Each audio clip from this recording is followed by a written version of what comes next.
আসসালামু আলাইকুম সবাইকে। বাধ্য ভালোবাসা গল্পের 17 নম্বর পার্ট। তো বেশি কথা না বলে চলুন গল্প শুরু করা যাক।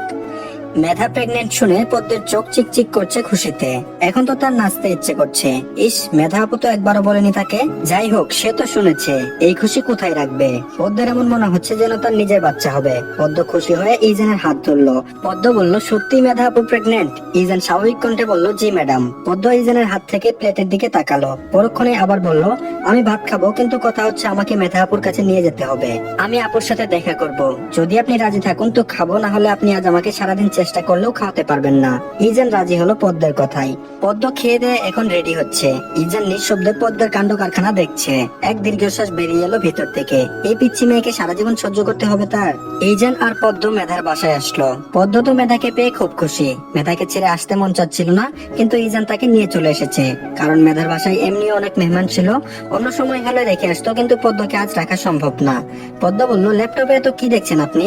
ইজান আদশোয়া হয়ে ল্যাপটপে কিছু মেডিসিন নিয়ে রিসার্চ করছিল। তার পাশেই পদ্ম শুয়ে আছে। ঘুম আসছিল না, তাই ইজানের দিকে তাকিয়ে আছে। সে তো ল্যাপটপে ডুবে আছে। আশেপাশে যে কিছু হচ্ছে বলতেও পারবে না বোধহয়। ইজান বলল, কাজ করছি, তুমি ঘুমাও। পদ্ম বলল, কি কাজ করছেন? আপনার কাজ তো শুধু রোগী দেখা, তাহলে এটাই কি করছেন? ইজান উত্তর দিল না। পদ্ম উঠে বসেছে। পদ্ম ইজানের থেকে ল্যাপটপটা নিয়ে আসলো। ইজান উঁচু করে বলল, আরে কি করছো, এটা দাও।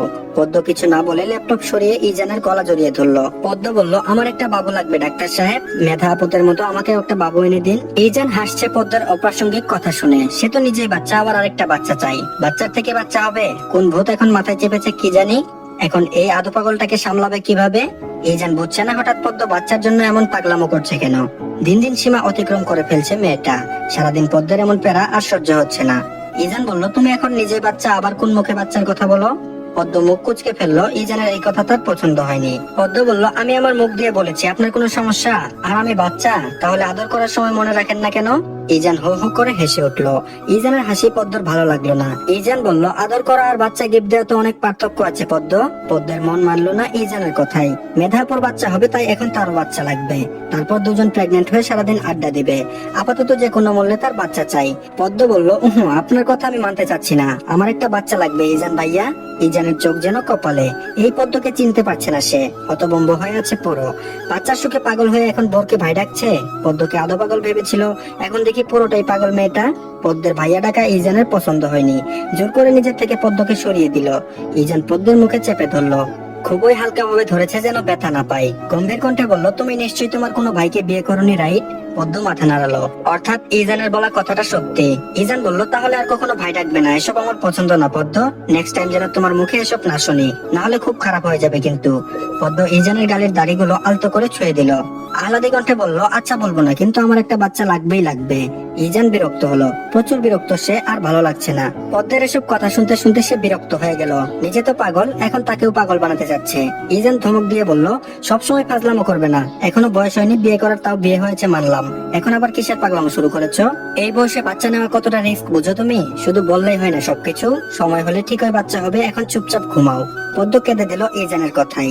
সুন্দর মতো বললেই তো হতো, এভাবে ধমক দিয়ে বলার কি আছে? মানুষটা দিন দিন খারাপ হয়ে যাচ্ছে, একটুও ভালো করে কথা বলে না।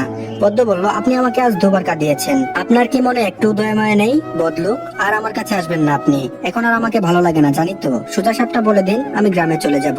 প্রচন্ড বিরক্ত হলো ইজান। একে তো সারাদিন তাকে জ্বালাচ্ছে, তার উপর এখন আবার কাঁদছে। কিছু বললে কেঁদে দেয়, তাই বেশিরভাগ সময় ইজান তার কথাগুলো হজম করে নাই। ছোট মানুষ বলে কোন রকম কষ্ট দিতে চায় না, উঁচু গলায় কথা বলে না। তবে মাঝে মাঝে নিজের এই রাগটাকে কন্ট্রোল করতে পারে না সে।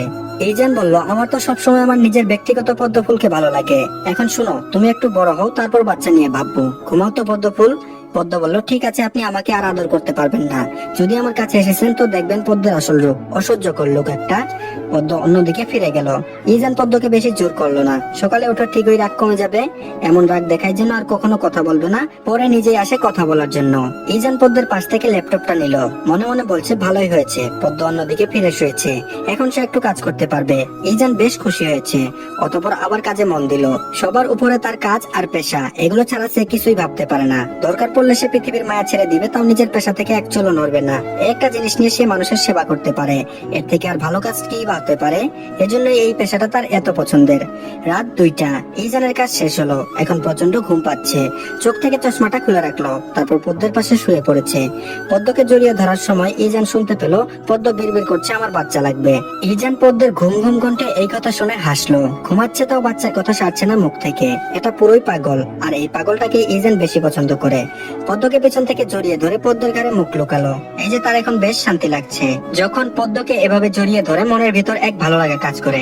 ইজান উঠে পদ্মের সেই ঘুমন্ত মায়াবী চেহারা দেখে নিল। পদ্মকে এভাবে ঘুমাতে দেখে ইজানের মনে হলো তার প্রাণটা যেন এখানেই লুকিয়ে আছে। পদ্মের কানে হালকা করে উষ্ঠ ছুঁয়ে আবার জড়িয়ে ধরলো খুব গভীর ভাবে। সারাদিন পরিশ্রম করে রাতে একটু শান্তি পদ্মই দেয়। সকাল 8:30, পদ্মের ঘুম ভাঙলো, তাও তীব্র রোদের আলোয়। যেন সূর্য মামা তার দিকে মুখটা রেখেছে। পদ্মের চোখ কুচকে গেল। উঠে গিয়ে পর্দাটাও দিতে পারছে না, কারণ ইজান তাকে খুব শক্ত করে জড়িয়ে ধরে রেখেছে। ইজানের সব নিঃশ্বাসগুলো আছড়ে পড়ছে পদ্মের ঘাড়ে। চোখ বুঝে অনুভব করতে লাগলো সুন্দর এক অনুভূতি। হঠাৎ তার মাথায় কাল রাতের কথাগুলো চলে আসলো। পরক্ষণের আগে মুখটা লাল হয়ে উঠলো।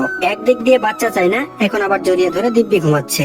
একে তো রাগ ইজানের উপর, আবার রাগ হচ্ছে সূর্য মামার উপর। দুজন যেন ইচ্ছে করে সকালে তাকে বিরক্ত করতে এসেছে। ইজানকে জোর করে নিজের থেকে সরিয়ে দিল। ইজান তো ঘুমাচ্ছিল, তাই পদ্মকে কিছুই করতে পারেনি। পদ্ম সকালে নাস্তা বানাচ্ছে। আজ শুক্রবার, তাই ইজানও হসপিটালে যাবে না। এজন্যই এতক্ষণ ঘুমাচ্ছে, নাহলে কখন ঘুম থেকে উঠে হসপিটালে চলে যেত। পদ্ম দাঁড়িয়ে দাঁড়িয়ে রুটি বানাচ্ছে আর সেটা সেক দিচ্ছে। হঠাৎ পিছন থেকে পদ্মকে ইজান জড়িয়ে ধরলো। মৃদু কেঁপে উঠলো সে। ইজান বলল, আজ তো শুক্রবার, তুমি এত তাড়াতাড়ি ঘুম থেকে উঠেছো কেন? বাইরে থেকেও নাস্তা আনা যেত। আমার সাথে কিছু সময় শুয়ে শুয়ে সকালটা প্রেম আলাপ দিয়ে শুরু করতে। পদ্ম রেগে যাচ্ছে ক্রমাগত। আর ভালো লাগছে না ইজানকে, মন চাচ্ছে দৌড়ে গিয়ে সরে যেতে। পদ্ম বলল, ছাড়ুন, আপনি দেখছেন না আমি কাজ করছি, কেন বিরক্ত করছেন? সকাল সকাল প্রেমের আলাপ করার সময় নেই। ইজান বলল, তুমি ঘুম থেকে এত তাড়াতাড়ি উঠেছো কেন সেটা আগে বলো। পদ্ম বলল, আমার ইচ্ছে তাই আমি উঠেছি, আপনার কোনো সমস্যা আছে নাকি? ইজান পদ্মের গাল দুটো টেনে দিল, যা পদ্মকে আরো রাগিয়ে তুলেছে। ইজান বলল, জি ম্যাডাম, অবশ্যই সমস্যা আছে।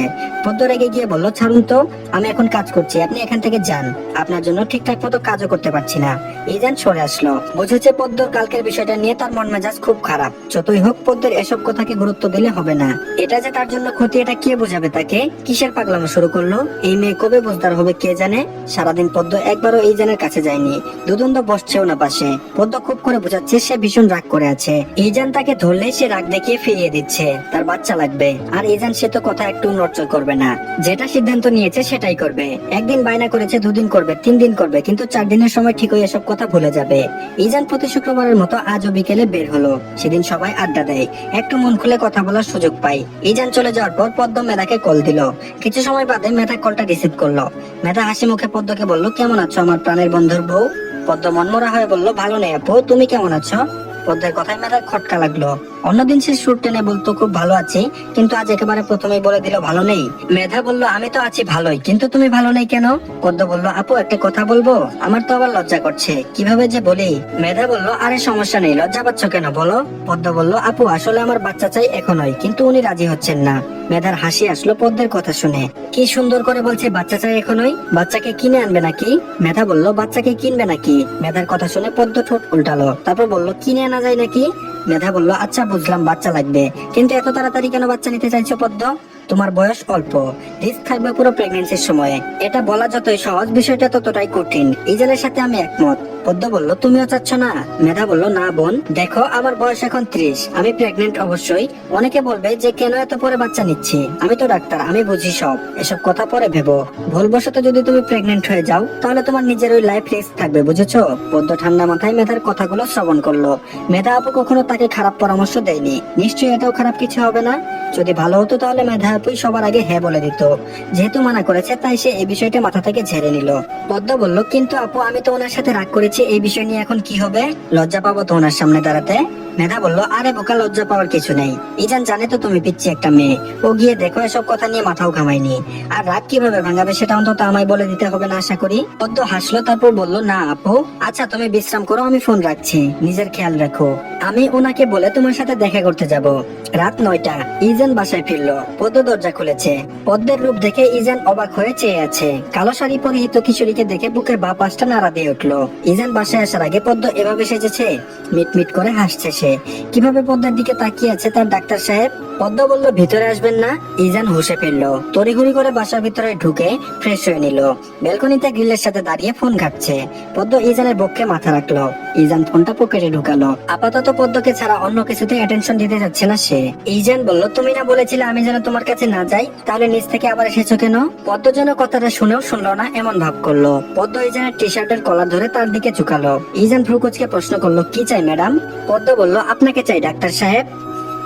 তো ধন্যবাদ সবাইকে, আজকের পার্টটি এই পর্যন্তই। সবাই আমাদের চ্যানেলটিকে সাবস্ক্রাইব করে রাখবেন, আর পরবর্তী পার্টের লিংক আমি কমেন্ট বক্সে দিয়ে দিচ্ছি, সেখান থেকে গিয়ে দেখে নিন। তো ধন্যবাদ সবাইকে, ভালো থাকবেন সবাই।